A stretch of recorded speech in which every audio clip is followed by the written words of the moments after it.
Bismillahirrahmanirrahim. Assalamualaikum warahmatullahi wabarakatuh. Halo semuanya. Perkenalkan, nama saya Nadia Nur Arifah dengan NIM 24060352. Saya dari Prodi PGSD kelas 6 tahun 2024. Di sini saya akan mempresentasikan mengenai jawaban saya pada proyek UAS mata kuliah PAI. Selamat menyaksikan. Oke, di poin pertama ada religious spiritual.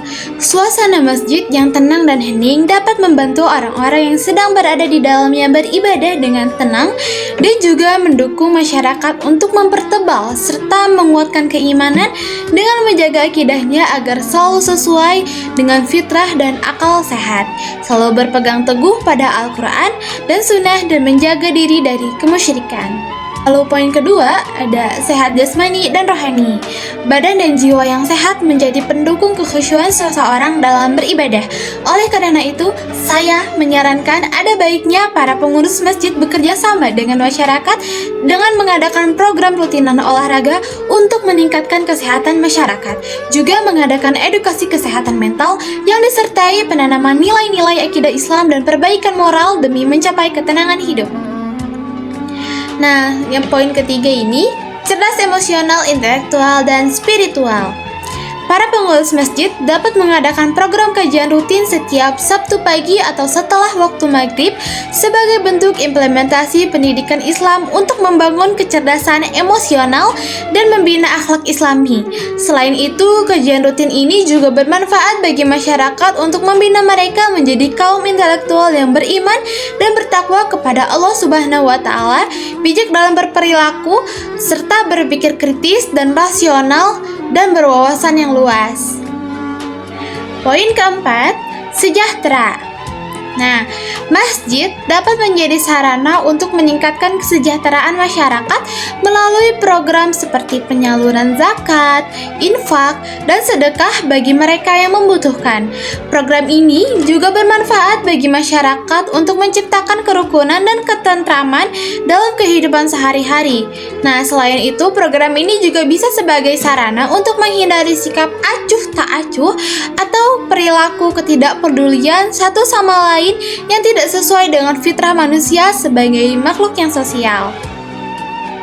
Selanjutnya, soal nomor 2, poin nomor 1. Menurut saya, seorang guru itu seharusnya tidak menjadi sosok yang ditakuti, melainkan menjadi qudwah atau teladan bagi peserta didiknya. Prinsip yang harus diterapkan untuk Ustadz Hasan memperbaiki pendekatannya adalah toleran terhadap perbedaan dan menghindari kekerasan. Mau bermusyawarah untuk mengambil keputusan bersama dengan murid-murid dan mengajar secara lapang dada. Dalam hal ini, Ustadz Hasan harus belajar untuk lebih sabar lagi dalam mengajar, serta mau mendengarkan dan memahami pendapat daripada siswa-siswi agar kegiatan belajar mengajar menjadi lebih kondusif dan lebih menyenangkan.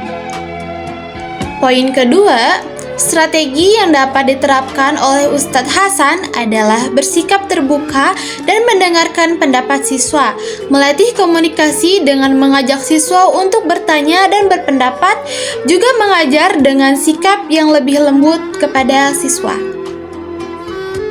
Contoh kegiatan yang dapat Ustadz Hasan lakukan adalah dengan mengajak siswa merapikan kelas dan berdoa sebelum pembelajaran dimulai. Lalu mengajak siswa berdiskusi, bertanya, berpendapat, dan memberi dukungan serta apresiasi kepada siswa yang telah berani menyampaikan pendapatnya agar mereka menjadi lebih percaya diri dan semangat belajar. Soal nomor 3, poin nomor 1. Rahmatan lil alamin berarti Islam membawa rahmat bagi alam semesta. Kehadiran Islam yang mengajarkan kasih sayang dan tidak mengenal diskriminasi dalam kehidupan masyarakat dapat membawa kesejahteraan bagi masyarakat. Selain itu, juga memberikan kemudahan hidup bagi umatnya. Ekonomi syariah merupakan kegiatan ekonomi yang berlandaskan ajaran Islam. Ekonomi syariah mengutamakan penerapan nilai-nilai dan prinsip dasar syariah yang berlaku dalam segala aspek kehidupan, termasuk aspek ekonomi dan keuangan. Ekonomi syariah menjadi alternatif sistem ekonomi yang lebih adil, berkelanjutan, dan manusiawi. Ekonomi syariah juga memberikan kontribusi yang signifikan bagi kesejahteraan umat manusia. Menurut saya, pernikahan dalam Islam adalah ikatan suci antara seorang pria dan seorang wanita yang bertujuan untuk membangun keluarga yang sakinah, mawaddah, warahmah dengan menjalankan perintah Allah Subhanahu wa taala dan mendekatkan diri kepadanya.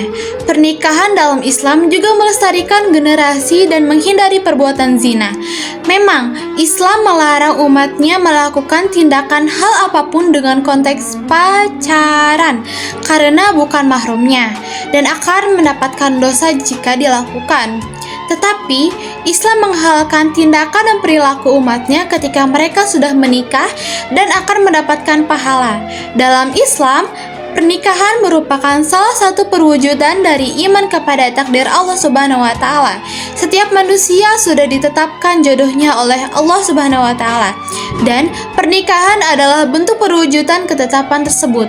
Dengan meyakini pernikahan sebagai takdir, memberikan keyakinan bagi umat muslim bahwa Allah Subhanahu wa taala sudah menetapkan yang terbaik untuk setiap hambanya. Alhamdulillah, saya sudah mempresentasikan hasil jawaban saya untuk proyek UAS PAI ini. Terima kasih kepada Bapak Nendang Rukanda MPD selaku dosen pengampu mata kuliah PAI di kelas A6. Semoga dengan ini saya mendapatkan hasil yang terbaik dan nilai yang memuaskan dari Bapak. Mohon maaf bila ada salah kata atau kekurangan. Saya Nadia Nur Arifah pamit undur diri.